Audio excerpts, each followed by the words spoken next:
que peut-être est-il temps que le secteur bancaire se pose la question de sa contribution, justement, au bon fonctionnement de l'économie. C'est-à-dire que l'économie de marché, elle a besoin de régulation, de transparence, de régulation, et les pratiques qui confinent à la fraude, qui sont au-delà de l'administration fiscale, mais qui tangentent la fraude ou qui relèvent de la fraude, doivent être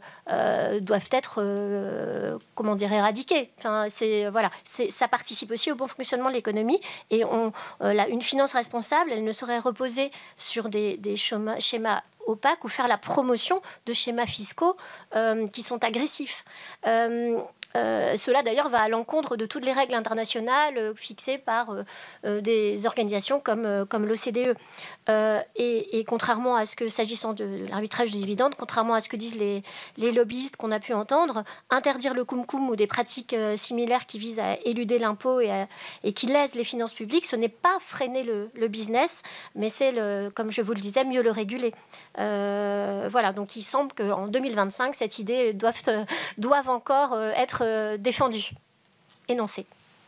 Ce qui est intéressant, je pense, c'est que les raisons de blocage diffèrent d'un dossier à l'autre, parce que dans le dossier de l'immatriculation des véhicules, je pense qu'il ne faut pas y voir une malice ou une forme de lobbying, parce que je pense que pas grand monde a intérêt à ce que ce système perdure, mais plus l'effet d'une désorganisation des services de l'État pour diverses raisons. Je pense qu'il y a un vrai défaut de remontée d'informations et de partage d'informations, parce que ces problématiques, elles sont constatées sur le terrain par des agents côté gendarmerie, côté police, côté services fiscaux. Ça remonte, mais c'est des gens qui sont souvent assez isolés dans leur organisation, qui n'ont pas forcément de point de contact au niveau national pour mettre en commun l'information. Ça passe beaucoup par j'envoie à un collègue qui est gendarme dans un autre département une lettre en le mettant en garde, en lui mettant une liste de 25 garages fictifs qui sont utilisés. Donc vraiment, c'est très artisanal la façon dont on lutte contre ça aujourd'hui. Et on n'a pas vraiment de plateforme de mise en commun, alors que je pense que c'est quand même identifié maintenant comme une problématique assez importante pour les finances publiques, pour la sécurité routière, pour la fiscalité écologique, etc. Donc je pense que ça pourrait justifier la mise en place d'une cellule, je ne sais pas quelle forme elle pourrait prendre, mais en tout cas qui associe les différents services d'enquête là-dessus. Ça nécessite une impulsion au niveau cabinet, j'imagine, et au niveau de l'administration.